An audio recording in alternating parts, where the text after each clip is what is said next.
Hello guys, movie শুরুতে আমরা অ্যাকুয়াম্যানকে দেখতে পাই। আমরা জানি যে তার জীবন পুরোপুরি চেঞ্জ হয়ে গেছে। সে আটলান্টিকের রাজা হয়ে গেছে আর তার বিয়ে মীরার সাথে হয়ে গেছে, যিনি ছিলেন অন্য এক রাজার মেয়ে। তার এক ছেলেও আছে। মুভির সিন শিফট হয় আর আমরা দেখতে পাই এই মুভির ভিলেনকে, যার নাম ব্ল্যাক ম্যান্টা দেওয়া হয়। তার বাবার মৃত্যু হয়ে যায়, কিন্তু সে তার বাবার মৃত্যুর কারণ অ্যাকুয়াম্যানকে সবসময় ভাবে।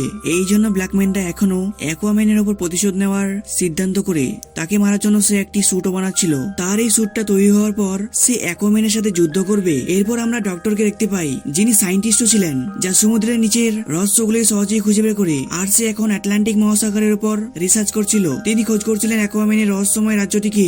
এইটা তিনি এই জন্য করছিলেন যে তাদের রাজ্যটিকে পুরো দুনিয়ার সামনে যেন নিয়ে আসা যায়। আটলান্টিকের রিসার্চটি নিয়ে সেই সায়েন্টিস্ট একবার আন্টার্কটিকা যায় আর সেখানে বরফের নিচে কি যেন খুঁজতে লাগে। আর তখনই তাদের উপর এক অক্টোপাস হামলা করে দেয়। সায়েন্টিস্ট টিমকে নিয়ে সেখানে ফেসে যায়। এই বিপদ থেকে বাঁচার জন্য সে বাকি সাথীদের কাছে সিগন্যাল পাঠায়। কিছুক্ষণ পর তারা সেখানে পৌঁছে যায়। ব্ল্যাক ম্যান্টা মানে মুভির ভিলেন তাদের সাথীদের তো বাঁচিয়ে নেয়, কিন্তু তারা এখানে রিসার্চ করতে শুরু করে দেয়, যার কারণে তারা আরো বরফের নিচে চলে যায়। অনেক দূরে যাওয়ার পর তিনি এক ব্ল্যাক ট্রাইডেন্ট দেখতে পাই। সেই ব্ল্যাক ট্রাইডেন্টের টুকরোটাকে তিনি উঠিয়ে জোড়া লাগানোর পর একটি অদ্ভুত শক্তিকে দেখতে পাই। তার নাম হচ্ছে কর্ডেক্স, যিনি খুব ভয়ানক একটা রাজা। এর ব্যাপারে আমরা পরে জানবো। সে ব্ল্যাক ম্যান্টার স্বপ্নে বলে যে তুমি আমার ট্রাইডেন্টটা জোড়া লাগিয়েছো, এই কারণে তুমি অনেক শক্তিশালী হয়ে যাবে আর তোমার সব শত্রুদের উপর তুমি বদলা নিতে পারবে। এরপর আমরা জানতে পারি যে পৃথিবীর অবস্থা অনেক খারাপ হয়ে গেছে, গ্লোবাল ওয়ার্মিং প্রচুর হচ্ছে, এর কারণে সুনামিও আসছে। অন্যদিকে ব্ল্যাক ম্যান্টা তার স্যুটটা তৈরি করে ফেলে। তিনি যাচ্ছিলেন যে কোনো মতো করে তাদের রাজ্যে ঢুকে এরি গলকমটা যেন চুরি করতে পারে।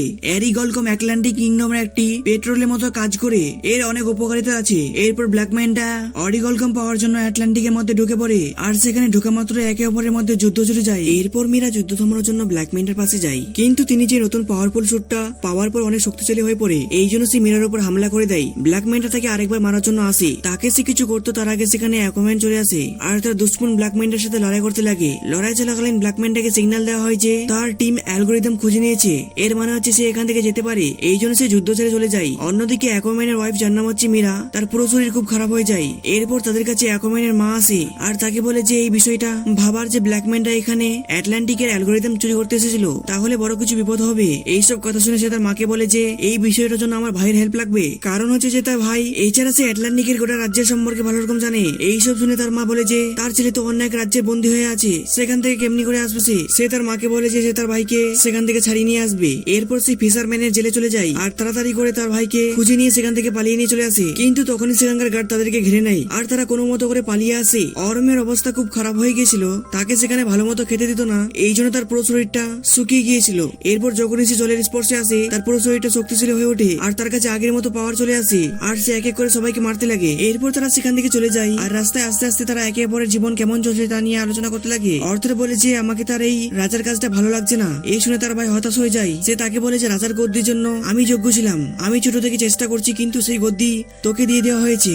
এরপর সে তারা কিংফিশের কাছে যায় আর তাকে ব্ল্যাক ম্যান্টার সম্বন্ধে পুছতে লাগে। উত্তরে ফিশম্যান তাকে বলে যে ব্ল্যাক ম্যান্টাকে তোমরা এক আইল্যান্ডে পাবে, সেটা রয়েছে সাউথ এরিয়াতে। এরপর তারা সাউথ এরিয়ার দিকে যেতে লাগে। সেখানে গিয়ে দেখে যে পুরো আইল্যান্ড চেঞ্জ হয়ে গেছে। এর মানে হচ্ছে যে অরিগলকমের ধোঁয়া জ্বলিয়ে সেখানে ফেলিয়ে দেওয়া হচ্ছে, যার কারণে আইল্যান্ডের গাছপালাগুলো এবং কীট পতঙ্গগুলো অনেক বড় বড় হয়ে গেছে আর সেখানকার ইঁদুরগুলো এত বড় হয়ে গেছে যে তাদেরকে দেখে হাতির মতো মনে হচ্ছে। সিন শিফট হয়ে আমরা সায়েন্টিস্টকে ব্ল্যাক ম্যান্টার ঠিকানা দেখতে পাই। এখানে সায়েন্টিস্ট কর্ডেক্সের ব্ল্যাক ট্রাইডেন্টকে হাতে তুলে নেয়, যার ফলে সে দেখতে পাই যে তার স্বপ্নে তাকে খারাপ কাজ করতে বলছে, কিন্তু তার আগে সে কিছু করতো। তখনই ব্ল্যাক ম্যান্টা সেখানে চলে আসে। সে তার হাত থেকে ট্রাইডেন্টটা নিয়ে বলে যে আপনি জানতে চাচ্ছিলেন না আপনার আসল উদ্দেশ্যটা কি? তাহলে আমার উদ্দেশ্যটা হলো আমি অ্যাকুয়াম্যানের পুরো খানদানটাকে ধ্বংস করে ফেলবো, এর জন্য আমি শয়তানের সাথেও হাত মিলাতে রাজি আছি। এরপর আমরা দেখি যে ব্ল্যাক ম্যান্টা ঠিকানা খুঁজতে খুঁজতে দুই ভাই সেখানে পৌঁছে যায় আর তারা আসার সাথে সাথেই সায়েন্টিস্টের সাথে দেখা করে নেয়। সে বুঝিয়ে গিয়েছিল যে অর্থর আর আর্ম আটলান্টিক থেকে এসেছে। তাকে বলে দেয় যে তার বসের উদ্দেশ্যটা কি, তাদের রাজ্যকে ধ্বংস করা। সে তাকে ব্ল্যাক ট্রাইডেন্টের কথাও বলে দেয় যে যখনই তাকে ছেড়ে দেওয়া হচ্ছে কর্ডেক্স তাদের স্বপ্নে চলে আসে, তাদের কথা তো চলছিলই। তখনই ব্ল্যাক ম্যান্টা টিম তাদের উপর হামলা করে দেয়। এই দুই ভাই মিলে খুব বাহাদুরি দেখিয়ে তাদের সাথে যুদ্ধ করতে লাগে। এরপর সেখানে ব্ল্যাক ম্যান্টা চলে আসে, তার পুরো স্যুটটা পরে তাদের মধ্যে যুদ্ধ হওয়াকালীন অ্যাকুয়াম্যানের ভাই সেই ব্ল্যাক ট্রাইডেন্টটা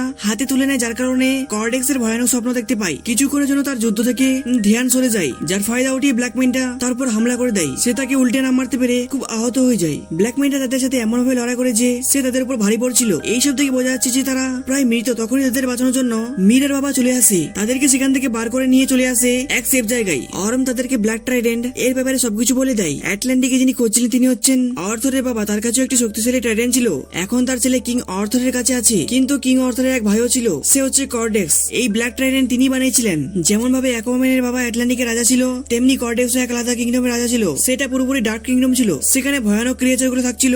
অসুবিধা তো তখন শুরু হয় যখন কর্ডেক্স তার আসল রূপ দেখায়। আসলে সে চাইছিল আটলান্টিকের অরিগলকম চুরি করে আরো শক্তিশালী হয়ে যায়, কিন্তু দিন দিন এমনি করতে করতে সে রাজ্যের অবস্থা খারাপ করে দেয়। এই অবস্থা দেখে অ্যাকুয়াম্যানের বাবা তার ভাই কর্ডেক্সের বিরুদ্ধে দাঁড়ায়, তাকে এইসব থামাতে বলে। কিন্তু কর্ডেক্স শক্তির লালচে এতটাই পাগল হয়ে গিয়েছিল যে তার ভাইয়ের সাথে ঝগড়া করতে লাগে। এমনি হওয়ার কারণে তাদের দুজনের মধ্যে লড়াই হয়ে যায়। যুদ্ধে কিং অর্থ তাকে বন্দী করে দেয়। সে সারা জীবনের জন্য সেখানে বন্দী হয়ে থাকে, বাইরে যেন না আসতে পারে। তার জন্য কিং তাকে রক্ত দিয়ে কালা জাদু করে সেজন্য সেখানে কয়েদ হয়ে থেকে যায়, সেখান থেকে আর কোনোদিন যেন বার হতে না পারে। এরপর সে বলে কর্ডেক্স স্বপ্নের দ্বারা ব্ল্যাক মাইন্ডার দিমাগে ঢুকে যায়, কারণ হচ্ছে সে তার ইউজ করে মুক্ত হতে চায়। এই সব কিছু শোনার পর তার মা বুঝে যায়। সে তাকে বলতে লাগে যে হ্যাঁ, আমিও কর্ডেক্সের ব্যাপারে জানি। যেভাবে কিং তার রক্ত দিয়ে তাকে বন্দী করেছিল, সেভাবে তার মুক্তির জন্য কিং বংশের কারো রক্ত লাগবে, তবেই কর্ডেক্স আজাদ হতে পারবে। অর্থর বুঝে যায় যে তার ছেলের জীবন বিপদে আছে, কারণ হচ্ছে ব্ল্যাকম্যানের জন্য সুবিধা টার্গেট হচ্ছে তার ছেলে, যাকে সে সহজেই মারতে পারবে। এই জন্য সে তখনই বাড়ি চলে যায়। গিয়ে দেখে যে বাড়িটা জ্বলছে, বাচ্চা নাই, সেখানে তার বাবা আহত হয়ে পড়ে আছে। তাকে তিনি জিজ্ঞাসা করলেন, উত্তরে তিনি বললেন যে ব্ল্যাকম্যান তার ছেলেকে নিয়ে গেছে আর সেই সবকিছু ধ্বংস করে গেছে। অ্যাকুয়াম্যান ও তার ভাই দুজনে মিলে তাকে বাঁচাতে যায়। এরপর তারা ব্ল্যাকম্যানের ঠিকানে গিয়ে পৌঁছায়। সেখানে গিয়ে হামলা করে দেয়, কিন্তু তাদের উপর এক মনস্টার হামলা করে দেয়। কিন্তু সবাই তো বেঁচে যায়, কিন্তু মীরার বাবা এক জায়গায় গিয়ে যায় আর অর্থ তাকে বাঁচিয়ে নেয়। ভিতরে ব্ল্যাকম্যানের কাছে অ্যাকুয়াম্যানের ছেলে রয়েছে, সেখানে সায়েন্টিস্টও ছিল। সেই সায়েন্টিস্ট বাচ্চাটিকে দেখে তার মনে মায়া জেগে যায় বাঁচানোর জন্য। এই জন্য সে বাচ্চাটিকে উঠিয়ে সেখান থেকে ভাগতে লাগে, কিন্তু ব্ল্যাকম্যানটা তার উপর হামলা করে দেয় আর তার কাছ থেকে বাচ্চাটি ছিনিয়ে নেয়। আর তখনই ব্ল্যাকম্যান তার বাচ্চাটাকে মারার জন্য হাত বাড়ায়, তখনই সেখানে অ্যাকুয়াম্যান চলে আসে আর তার সাথে লড়াই করতে লাগে। কিন্তু ব্ল্যাকম্যানটা অর্থের উপর ভারী পড়ে যায়, কারণ হচ্ছে তার মধ্যে কর্ডেক্সের শক্তিটা থাকার কারণে অনেক শক্তিশালী হয়ে গেছে। তাদের লড়াইয়ের ফাঁকে মীরা তার বাচ্চাটাকে পালিয়ে নিয়ে যায়। তাকে পালাতে দেখে সে তার উপর হামলা করে দেয়। তাকে ট্রাইডেন্টটা লাগতো,